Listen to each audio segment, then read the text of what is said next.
di tempat tertinggi, Kau Raja diagukan.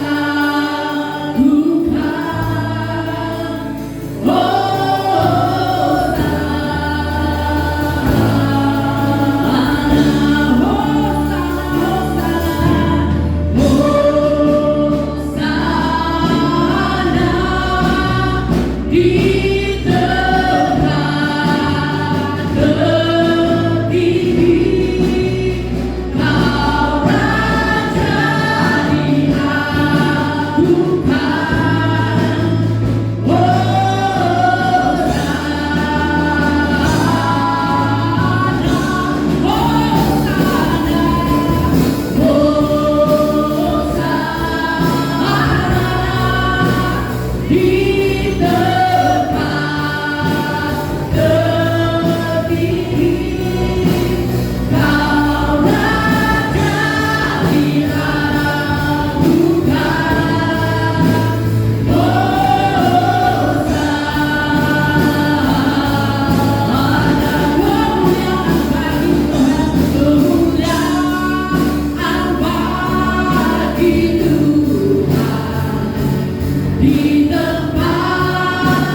Kami menaikkan pujian dan pengagungan kami kepadamu. Haleluya. Jesus Lord. Inilah yang ku rindukan. Setiap waktu nyanyian pujian kami Tuhan, nyanyian pujian dan pengagungan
Bapa di surga, kami sangat rindu ya Bapa dapat mengungkapkan pujian kami, penyembahan kami di hadapan-Mu. Kami sangat rindu situasi seperti ini ya Tuhan. Kami sangat rindu dapat mengagungkan Engkau, dapat meninggikan Engkau lebih dalam lagi ya Bapa. Kami percaya Engkau mendengar seruan kami. Kami percaya Engkau melihat dan mendengar penyembahan kami pada pagi hari ini. Haleluya Jesus.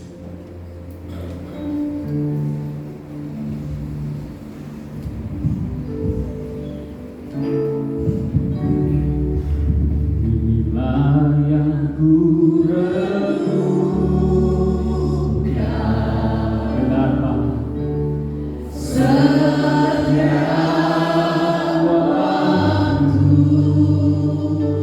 Amen Jesus.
percaya Bapak bahwa setiap penyembahan kami, setiap apa yang kami lakukan di hadapan-Mu pagi ini dapat menyenangkan hatimu dan dapat membuatkan Engkau senantiasa memberikan kami kekuatan, kemampuan untuk dapat menyembah Engkau lagi ya Bapa. Sebentar kami mendengarkan firman-Mu Bapa. Kekudusan firman-Mu, kebenaran firman-Mu, itu yang kami rindukan untuk dapat kami terapkan dalam kehidupan kami bagi kemuliaan nama-Mu. Siapapun kami dan apapun kondisi kami ya Tuhan, kami percaya Tuhan sudah persiapkan hati dan pikiran kami. Di dalam nama Tuhan Yesus Kristus kami sudah berdoa dan mengucap syukur untuk kebenaran firman-Mu ya Bapa. Haleluya. Amin. Amin.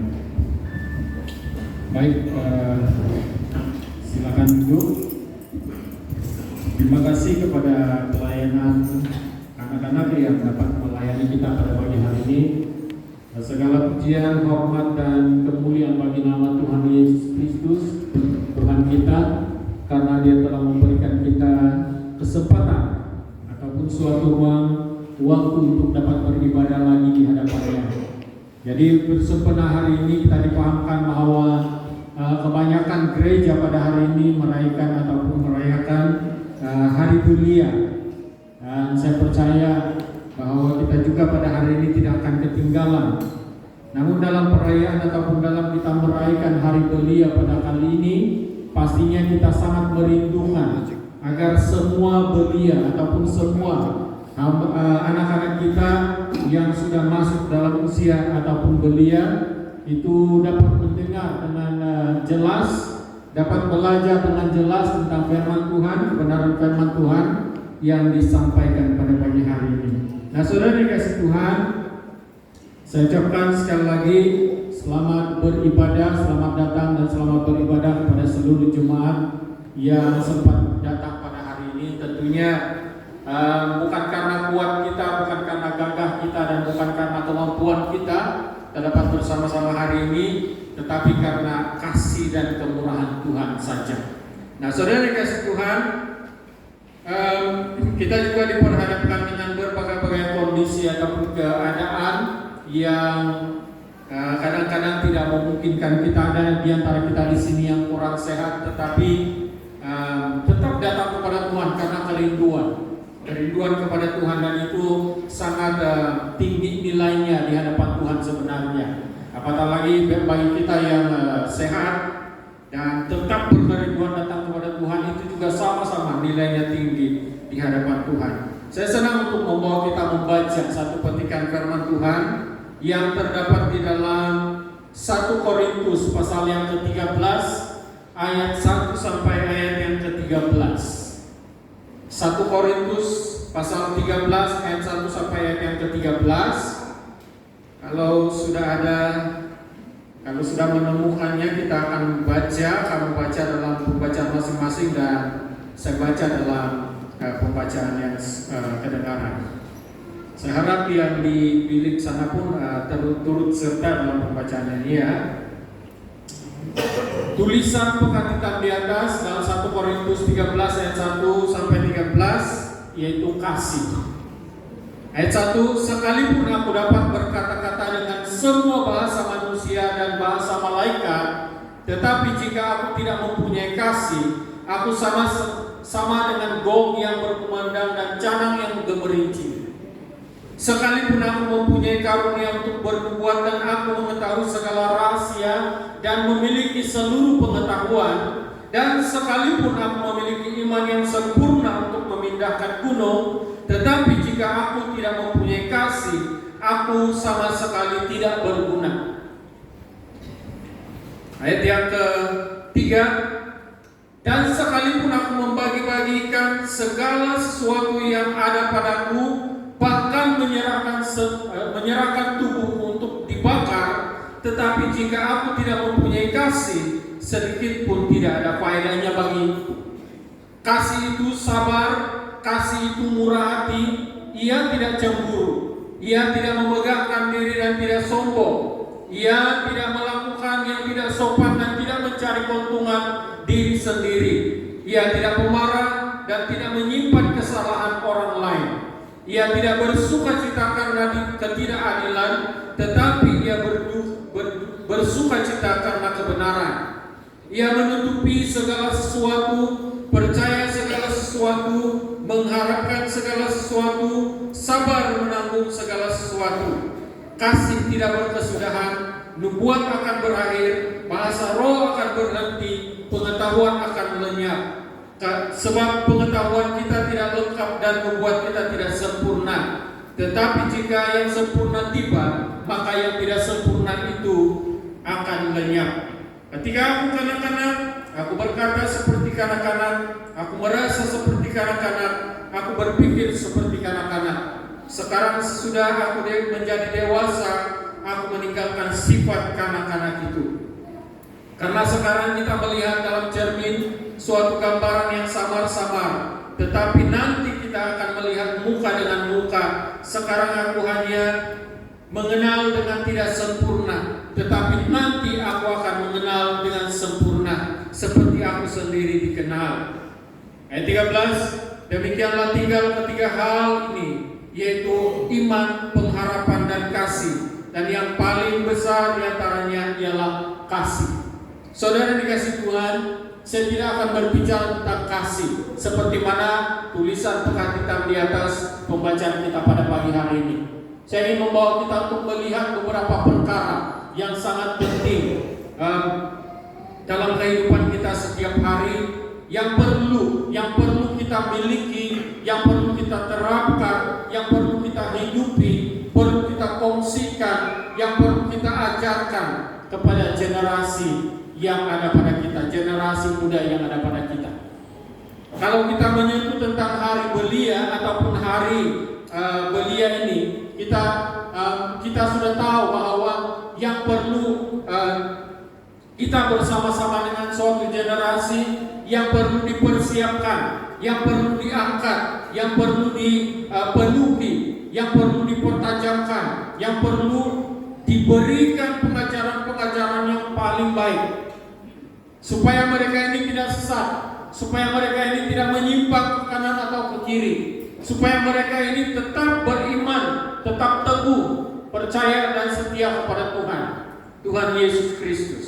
Nah, saudara dikasih Tuhan, kalau melihat pembacaan kita pada hari ini merupakan suatu peringatan dan pengajaran yang sangat berguna bagi kehidupan kita setiap hari.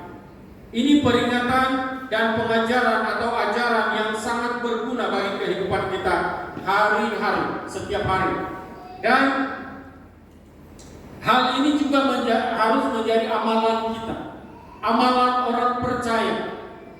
Bukan amalan yang secara kulit-kulit, tetapi amalan orang percaya yang menjadi inti dalam kehidupan orang percaya. Ini merupakan amalan yang harus menjadi inti dalam kehidupan orang percaya.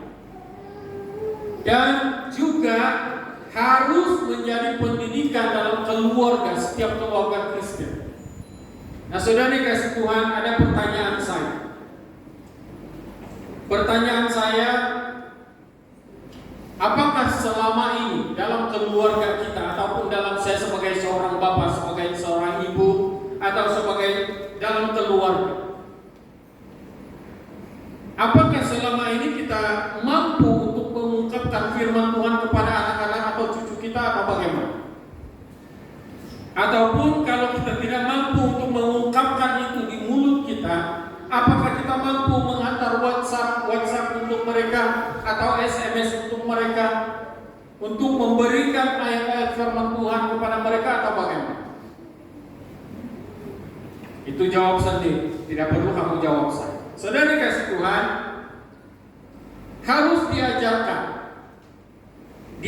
dalam keluarga tentang apa yang diperintahkan oleh Tuhan. Kalau kita melihat di dalam kitab Ulangan pasal yang ke-6 ayat 1 sampai ayat yang ke-9.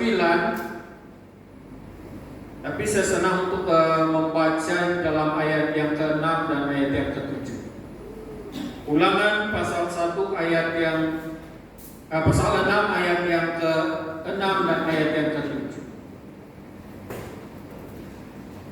Dikatakan di sana, apa yang kuperintahkan kepadamu pada hari ini haruslah engkau perhatikan. Haruslah engkau mengajarkan berulang-ulang kepada anak-anakmu dan membicarakannya apabila engkau duduk di rumahmu, apabila engkau sedang dalam perjalanan, apabila engkau berbaring dan apabila engkau bangun. Nah, saudara dikasih Tuhan, ini merupakan perintah Tuhan.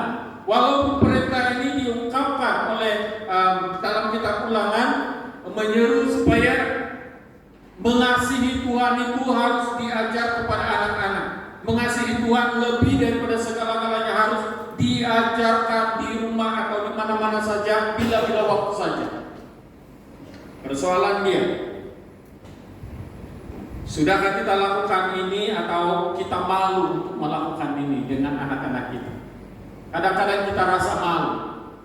Kadang-kadang ya saya akui secara pribadi, kadang-kadang untuk memberi dorongan kepada anak-anak dengan perkataan, berkhutbah untuk anak-anak itu dengan perkataan, kalau kita tidak biasa-biasakan diri kita rasa malu.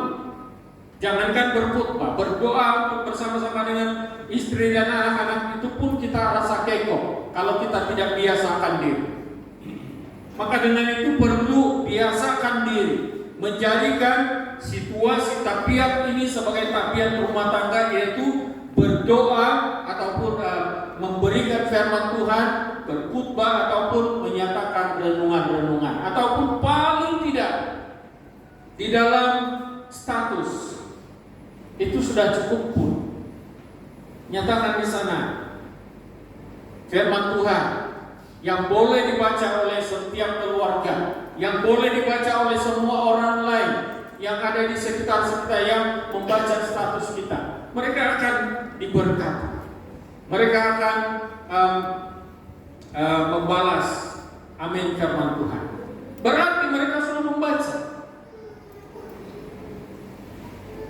Tetapi kalau yang kita antar di status itu semua habis gas saja. Oh, habis gas lagi hari ini. Orang tahu lah kita itu kuat makan gas. Saudara kasih Tuhan, perlu firman Tuhan diajarkan, dikutbahkan, dikongsikan, karena itu adalah perintah Tuhan. Nah, saudara kasih Tuhan, kita yang sudah menerima firman Tuhan ini mengajarkannya secara berterusan, bila-bila dan di mana saja, tidak dibatasi dengan waktu, tidak dibatasi dengan tempat, tidak dibatasi dengan keadaan, tetapi mengkongsikan itu bila-bila waktu. Nah, saudara kasih Tuhan, selain daripada itu kita mengajarkan, selain daripada mengajarkan secara berterusan, kita juga harus menyatakan itu sebagai gaya hidup kita, supaya kita itu menjadi teladan kepada orang lain, yaitu keluarga kita. Nah, hari ini apa yang dapat kita lihat dengan anak-anak muda kita? Apa yang dapat kita lihat dengan anak-anak muda kita? Baru-baru ini saya diberikan satu keadaan dalam hati. Tuhan katakan generasi ini tidak boleh hilang. Generasi ini tidak boleh punah. Generasi ini tidak boleh hilang di mata Tuhan.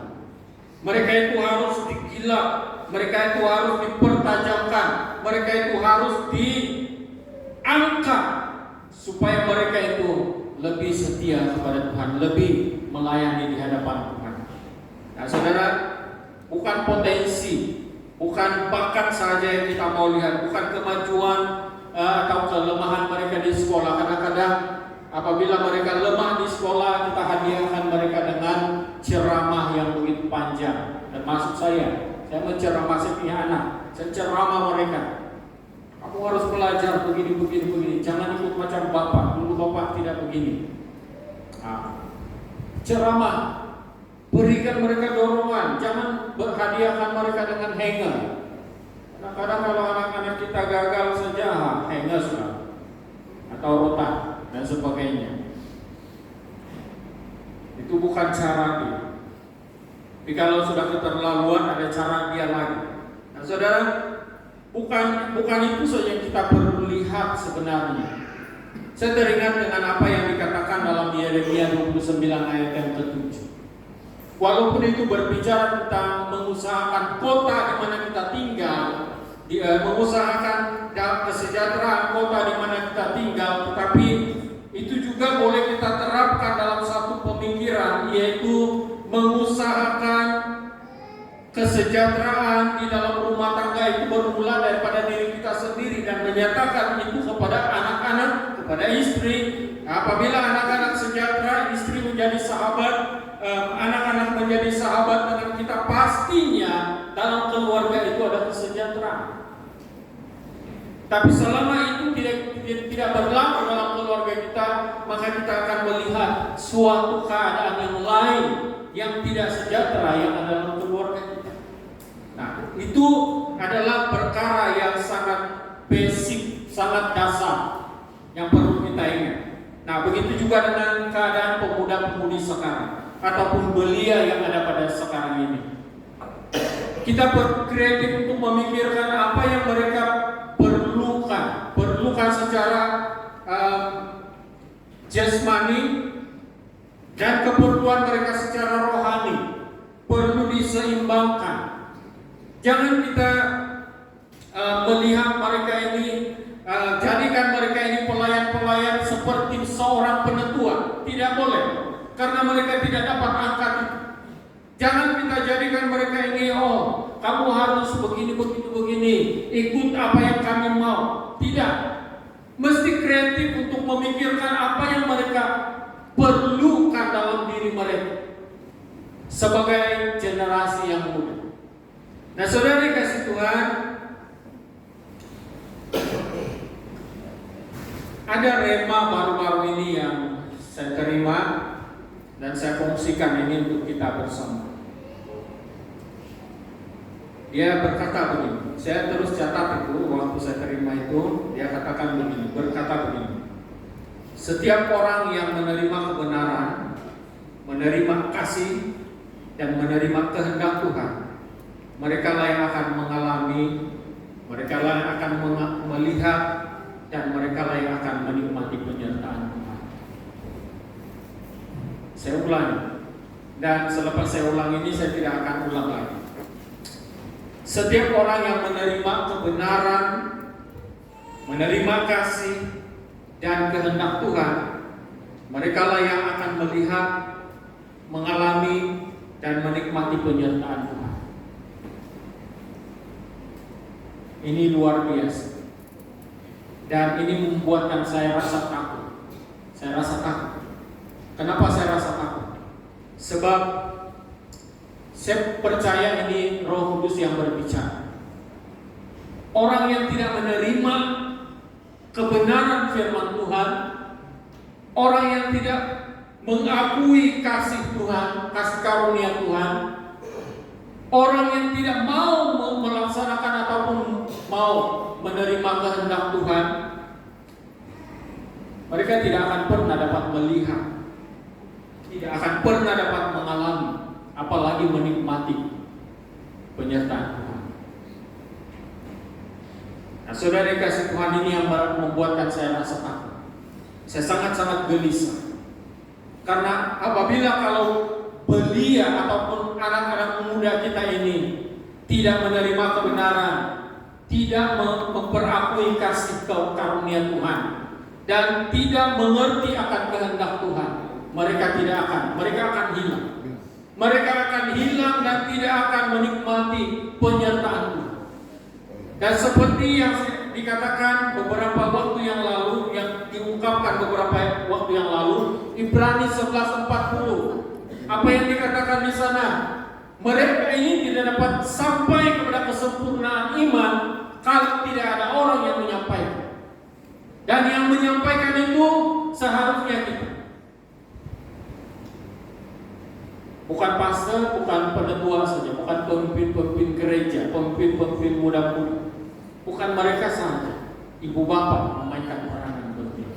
Jadi ibu bapak, ada 4 dasar yang perlu kita ajarkan kepada anak-anak. Seperti mana yang kita bacakan dalam ayat yang ke-13 tadi. 1 Korintus 13 ayat 13. Iman, pengharapan, dan kasih. Dan saya tambah di sana, bukan saya tambah firman Tuhan, tetapi saya tambah satu poin lagi untuk kita ajarkan kepada anak-anak kita ini. Dengar baik-baik pemuda-pemudi, kamu yang harus mendengar perkara ini, dan ibu bapak, kamu juga harus mendengar perkara ini dan berikan dorongan kepada anak-anak muda ini. 4 perkara ini: iman, pengharapan, kasih, dan kesetiaan. Itu perlu ada dalam diri kita. Itu perlu dilakukan dalam kehidupan kita. Dan bagaimana kita sebagai ibu bapak ataupun para pemimpin gereja dan semua yang mendengar pada pagi hari ini, kita perlu ajarkan ini berterusan. Iman itu bagaimana? Ajarkan kepada anak-anak sejak dari kecil, bahkan sejak dari kandungan. Ya, boleh diajarkan. Saya percaya itu. Satu kesaksian, saya selipkan beberapa kesaksian dalam penyampaian kali ini. Sejak dari kandungan, kami punya baby itu kami perdengarkan dengan lagu-lagu rohani. Lagu-lagu rohani, dan puji Tuhan, mereka itu sekarang melayani. Dan semua kedua-dua anak lelaki itu dua-dua musician. Dan yang seorang itu menari rebana, puji Tuhan. Nah, maksud dia sejak dari kandungan itu sudah kita perdengarkan, bercerita, karena dokter pun menggalakkan sesiapa yang masih boleh mengandung lah, menggalakkan supaya baby yang ada dalam kandungan itu kita boleh bercerita. Bagi anak yang mau mengandung nanti, berceritalah kepada dia, ceritakan tentang Tuhan Yesus, ceritakan tentang iman itu apa. Ya, macam lucu ini ceritanya, tapi betul. Lakukan itu bagi yang mau, bagi Anda yang mau mengandung. Mengandunglah lagi, karena kita perlukan ramai jemaat. Kecuali yang nenek-nenek lah, jangan lagi mengandung. Nenek-nenek kalau mengandung, saya pun nanti saya berhenti pelayanan. Ya, bagi Anda yang masih bisa mengandung, yang mengandung, ya, penuhilah rumah. Penuhilah rumah kamu. Ada 5, ada 4 bilik dalam satu rumah, penuhilah bilik itu. Ya, dan ceritakanlah kepada mereka sejak mereka dalam kandungan, setelah mereka lahir, berkata-katalah kepada mereka sampai mereka besar, sampai mereka dewasa. Jangan putus-putus berbicara tentang Tuhan. Ini yang dikatakan dalam Ulangan tadi. Ulangan pasal yang ke-6 ayat yang pertama sampai ayat yang ke-9, ayat yang ke-6, ayat yang ke-7. Jangan berhenti berbicara kepada mereka. Katakan itu berulang-ulang, kasihilah Tuhan Allahmu, kasihilah Tuhan Allahmu. Yosua pasal yang ke-23 ayat yang ke-6, ayat yang ke-8, ayat yang ke-11. Ulangi itu setiap waktu. Jangan bosan-bosan. Jangan bosan-bosan untuk mengulangi itu. Jangan takut untuk mengulangi itu. Kadang-kadang ada orang yang takut untuk mengulangi firman Tuhan untuk diajarkan kepada semua orang. Karena dia katakan, oh, saya takut kalau nanti selepas saya ulangi ini nanti jemaat ataupun orang akan mempersalahkan saya, orang akan katakan saya, oh itu saja firman Tuhan yang dia tahu. Jangan takut. Karena firman Tuhan perlu dijelaskan, perlu disampaikan. Kenapa perlu diulang-ulang? Sebab kita ini manusia yang mudah lupa. Keluar kita dari sini nanti, kamu sudah lupa ini apa petikan pada hari ini. 1 Korintus 13 ayat 1 sampai 13. Itu ingat. Dan yang pertama yang perlu kita ajarkan kepada anak-anak adalah iman. Ajar kepada mereka iman itu bagaimana memperoleh iman, bagaimana mengelola iman itu, bagaimana menghidupi iman itu. Iman itu perlu bertumbuh, berbuah, seperti yang kita belajar minggu-minggu lalu. 2 minggu yang lalu kita belajar tentang iman itu bagaimana. Sepatutnya kita sebagai orang percaya itu, iman kita itu tumbuh. ada akar, tumbuh dan berdaun dan berdahan, dan sehingga orang lain suka dengan kita. Itu iman. Iman percaya karena ada Tuhan Yesus. Begitu dalam Belia. Belia, anak-anak muda, kamu harus memiliki iman. Iman percaya kepada Tuhan Yesus Kristus. Jangan abaikan ini. Karena dengan iman kita dapat masuk ke dalam kerajaan surga. Karena dengan iman kita boleh menghadap dunia ini dengan penuh kekuatan. Karena dengan iman kita boleh menghadapi segala cabaran pencobaan daripada luar daripada kehendak ataupun luar daripada kemampuan kita. Dengan iman kita boleh berhadapan dengan segala pencobaan dari si iblis. Tanpa iman kita tidak dapat menghadap segala sesuatu ataupun kita akan lemah. Nah, saudara dikasih Tuhan, ajar iman ini. Kamu belajar tentang iman, ajarkan iman ini kepada orang lain juga.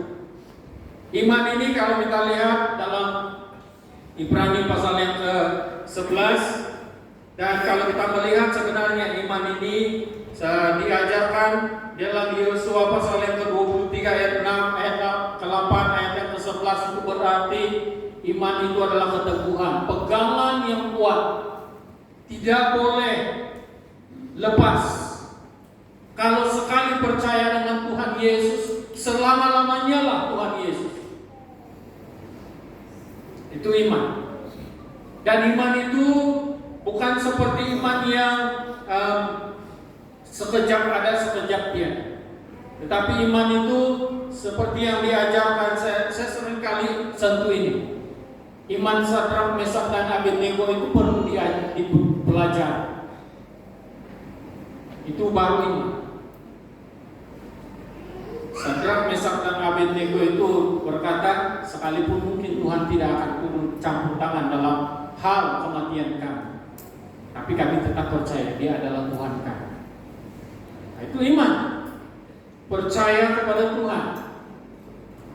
Dan generasi muda ini tidak boleh hilang. Mereka tidak boleh hilang, tidak boleh hidup tanpa iman.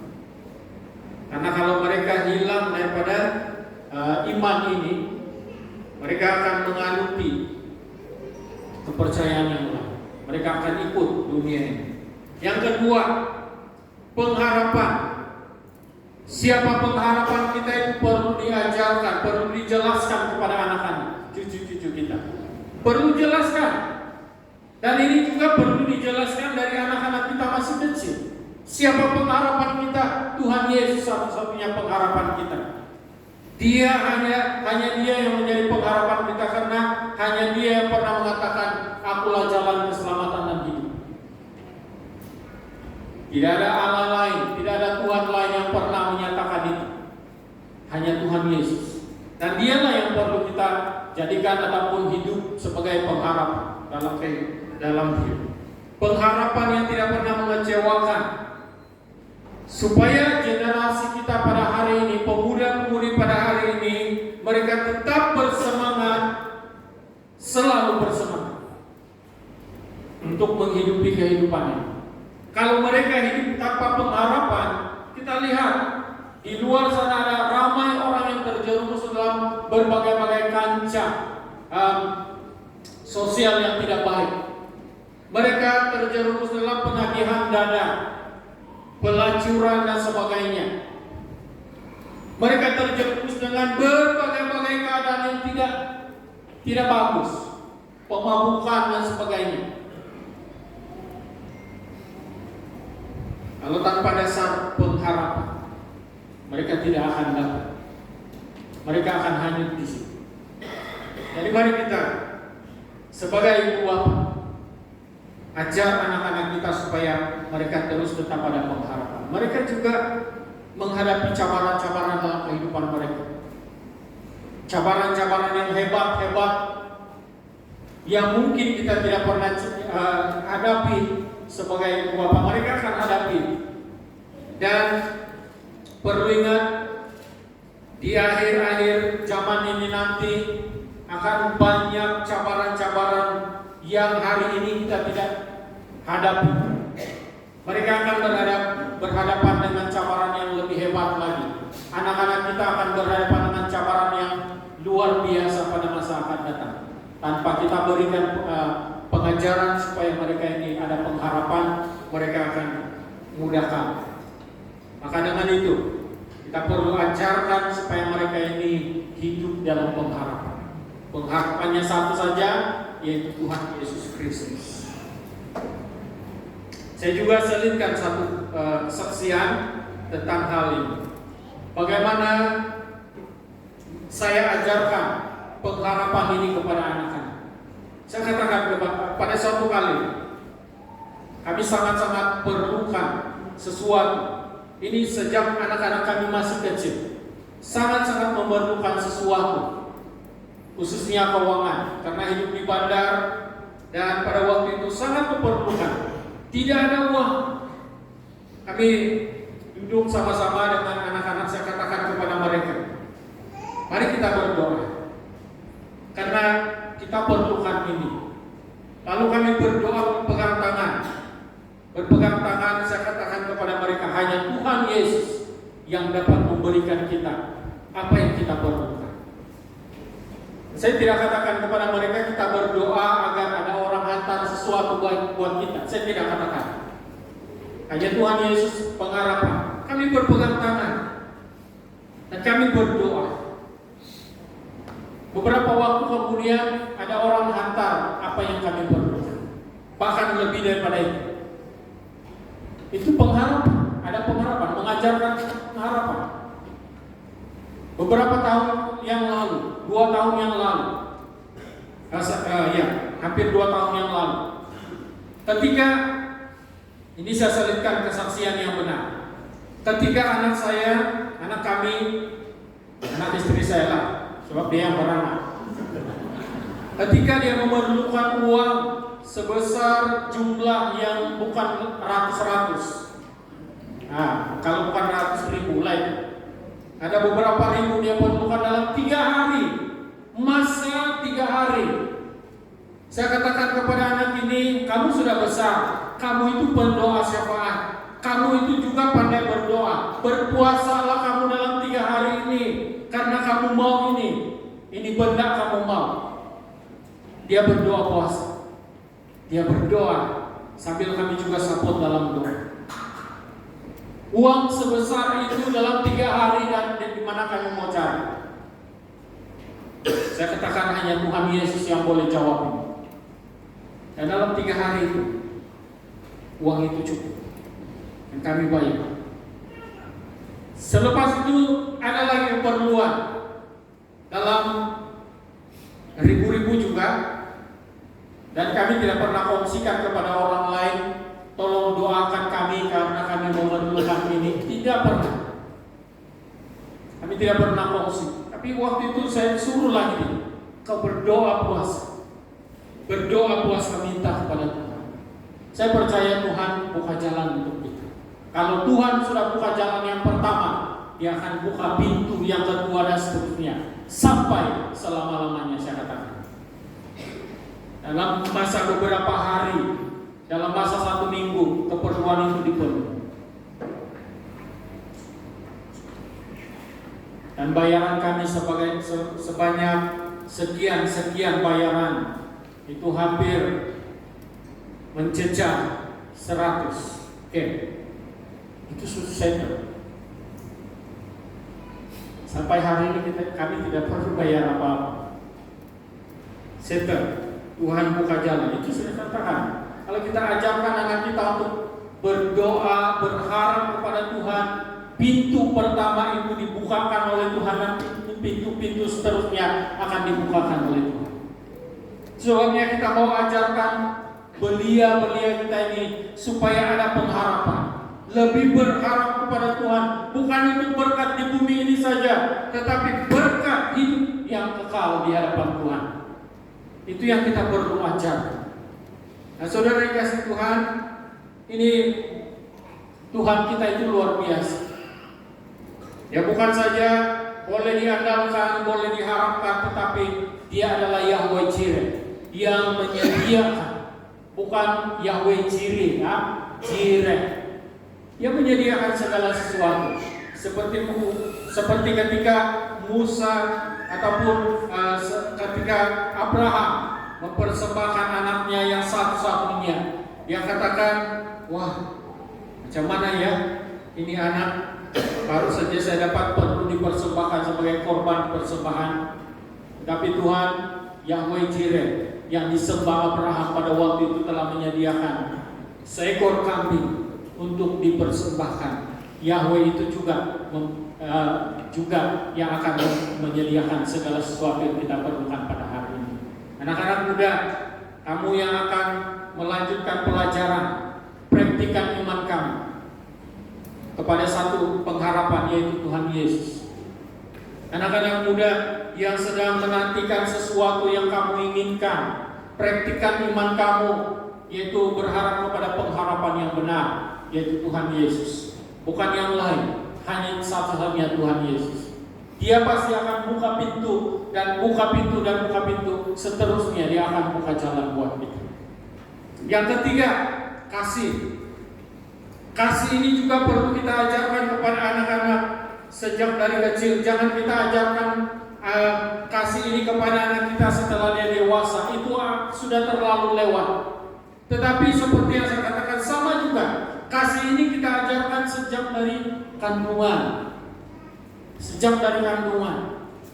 Belai dia, berikan kasih manja dia. Janganlah terlalu kasih manja, tapi belai dia. Kalau dia manja, satu penyakit lagi. Belai dia, berikan, kasih tahu dia tentang kasih Tuhan. Karena begitu besar kasih Allah akan dunia ini, sehingga anaknya yang tunggal telah diberikan buat kita, sehingga kita tidak binasa tapi memperoleh hidup yang kekal. Ceritakan itu kepada anak-anak. Ceritakan tentang kasih. Dan kasih ini akan membawa anak-anak itu bertumbuh membesar. Dan kasih ini, kasih Tuhan ini, Tuhan Yesus sendiri akan menjadi situasi kehidupan anak ini sampai dia membesar.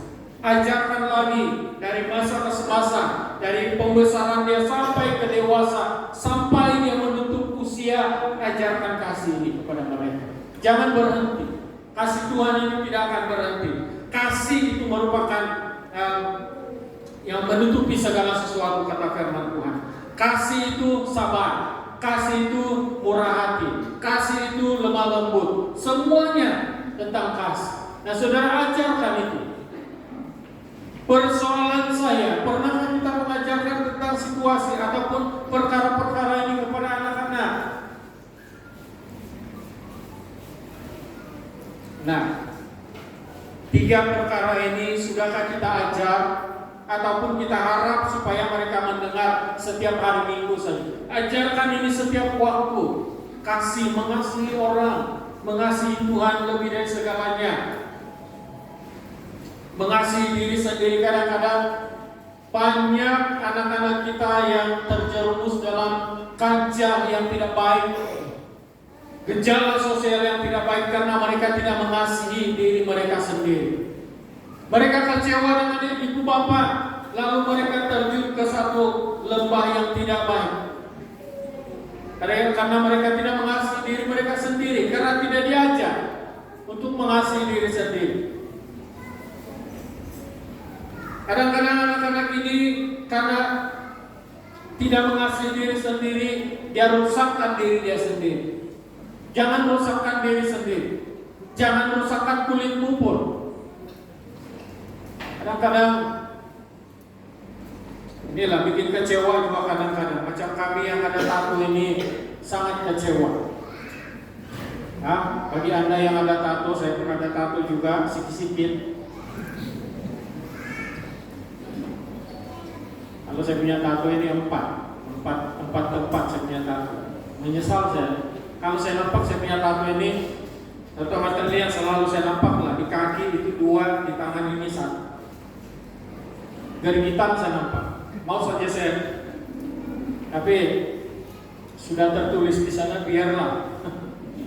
Itu pandangan memperingatkan saya bahwa hidup di luar Kristus itu tidak baik bagi mereka yang punya tato. Jadi jangan Selepas kamu sudah menerima Tuhan Yesus Kristus, jangan sekali-kali contek apa-apa dalam tubuh, di luar tubuh. Karena itu perbuatan orang yang tidak mengasihi Tuhan. Apa boleh buatlah kami yang sudah tulis ini, sudah contek, sudah buat tato ini. Kami sudah juga minta pengampunan dari Tuhan kan? Sudah. Yang nggak ada tato sudah kan minta pengampunan dari Tuhan. Minta ampun sama Tuhan. Saya sendiri setiap hari saya nampak saya punya tato ini, walaupun tidak seberapa, tidak sehebat yang orang lain punya. Tuhan ampuni semua. Kenapa saya buat ini? Sakit hati saya nampak, tapi Pak boleh buat saya punya kulit. Kalau saya potong lagi itu berarti saya melukakan tubuh yang Tuhan sudah berikan. Biarlah dia. Jadi saudara yang dikasih Tuhan, anak-anak muda, dengar baik-baik. Kamu masih mendengarkan ini? Anak-anak muda, perempuan atau laki-laki, tolong jangan contek tubuh kamu. Yang kedua, jangan serahkan tubuhmu kepada hawa nafsu dunia ini. Jangan rusakkan tubuh kamu. Berikan peluang kepada Tuhan untuk bekerja terus-menerus dalam diri kamu, supaya kasih itu dapat diserlahkan dalam diri kamu. Kasih Tuhan itu dapat diserlahkan dalam diri kamu. Yang seterusnya, kamu perlu mengasihi sesama. Bukan saja mengasihi tubuhmu, mengasihi diri sendiri dengan tidak memasukkan apa-apa dalam tubuh. Kadang-kadang sebelum saya masuk ke dalam mengasihi sesama manusia, kadang-kadang untuk kecewa dengan orang-orang di sekeliling, kecewa dengan ibu bapak, kadang-kadang kita itu cenderung untuk pergi memasukkan apa-apa dalam diri kita. Minum itu ini, makan itu ini, yang tidak baik, yang memudaratkan kesehatan. Itu jangan sama sekali. Jangan. Kadang-kadang ini anak-anak ini, kalau ibu bapak bilang jangan, maka itu yang cenderung dia mau buat. Saudara yang kasih Tuhan, kalau sudah dikatakan jangan. Kalau kamu mau melakukan itu berarti kamu tidak mengasihi Tuhan, tidak mengasihi diri sendiri. Nah, mengasihi sesama manusia ini juga perlu diajarkan kepada mereka. Kasihilah sesama manusia, kasihilah sesama manusia. Jangan membenci, jangan menaruh dendam, jangan melepaskan geram terhadap orang lain, tapi kasihi mereka. Belajar untuk mengasihi. Memang sakit untuk mengasihi, mengampuni orang lain. Tetapi bila kita biasakan diri kita seperti makan peria. Kalau orang lain bilang peria itu sangat pahit, sangat pahit. Lagi pahit itu pucuk pepaya. Tapi kalau kita jadikan itu ulang untuk kita makan setiap kali kita makan, itu akan menjadi sesuatu yang menjadi kegemaran, yang pahit. Ada satu kata-kata ataupun nyanyian yang saya ingat, pahit jangan terus dibuang, yang manis jangan terus ditelan. Karena yang pahit itu mungkin obat, yang manis mungkin racun. Dari kasih Tuhan, perlu sekali diajarkan supaya mengasihi sesama itu. Bagaimana mengasihi sesama, bagaimana menerima sesama, bagaimana hidup dalam kasih untuk orang lain, menjadi berkat kepada orang lain. Yang keempat dan terakhir perlu kita ajarkan kepada anak-anak kita, kepada belia ini adalah supaya mereka terus tetap tinggal dalam kesetiaan. Kesetiaan apa? Kesetiaan untuk beriman, kesetiaan untuk berpengharapan, kesetiaan untuk mengasihi, kesetiaan untuk melayani, kesetiaan untuk hidup sebagai orang percaya. Jangan melepaskan kesetiaan untuk sebagai orang percaya. Jangan lepaskan. Tetap setia untuk percaya kepada Tuhan. Tetap setia sebagai orang percaya. Tidak ada orang yang menyakitkan kita kalau kita tetap setia sebagai orang percaya. Tidak ada orang yang menghina kita Kadang-kadang ada juga lah yang menghina. Woi, alimnya dia bilang. Itu bukan penghinaan, itu adalah pujian. Kadang-kadang kita rasa dihina karena kita dikatakan sebagai orang alim. Tidak apa-apa, itu adalah pujian. Jangan anggap itu sebagai penghinaan. Kalau orang katakan saya alim, ya puji Tuhan, syukur karena saya alim. Dan saya mau fungsikan kealiman ini kepada mereka yang belum alim. Saya katakan itu kepada orang-orang yang mengatakan, oh alimnya dia. Tidak apa-apa, kita ajarkan untuk mereka lebih. Jadi mulai pada hari ini, hai ibu-ibu, hai bapak-bapak yang ada pada hari ini, yang tidak lagi menghasilkan, tidak lagi produktif, tidak lagi menghasilkan anak-anak, tapi menunggu cucu-cucu. Begitu juga dengan ibu-ibu muda, bapak-bapak muda. Ingat, tugas kita adalah memberitakan kepada mereka, ceritakan kepada mereka tentang iman itu bagaimana, pengharapan itu bagaimana, kasih itu bagaimana, dan mereka harus setia. Namun kita tidak akan dapat melakukan perkara ini kalau kita sendiri tidak mengaplikasikannya dalam kehidupan kita. Maka sama-samalah kita pada hari ini, seperti mana yang diajarkan oleh firman Tuhan, kita ajarkan untuk pada anak-anak. Mari kita berdoa. Bapa di surga, hamba-Mu berhenti berbicara di sini. Percaya Tuhan bahwa kebenaran firman-Mu sudah dinyatakan, dan pasti itu mendapat kesan dalam hati kami, ada kesan dalam hati kami, sehingga ya Tuhan itu dapat kami ungkapkan, lakukan itu kepada generasi yang kepada kami. Tuhan, kami percaya anak-anak muda juga sudah ada pelajaran yang diri mereka, supaya mereka terus tetap mempertahankan iman, pertahankan diri untuk berharap kepada-Mu, dan juga mereka akan memiliki apa yang diajarkan sebentar tadi, yaitu tentang bagaimana mengasihi dan tetap setia kepada Tuhan. Kami berdoa Tuhan supaya semuanya ini akan terus menjadi pegangan dalam hidup mereka sampai kedatangan-Mu yang kedua kali. Di dalam nama Tuhan Yesus kami berdoa dan bersyukur. Haleluya. Amin. Baik, sampai di sini dan saya serahkan kepada pengacara seterusnya untuk melanjutkan acara kita.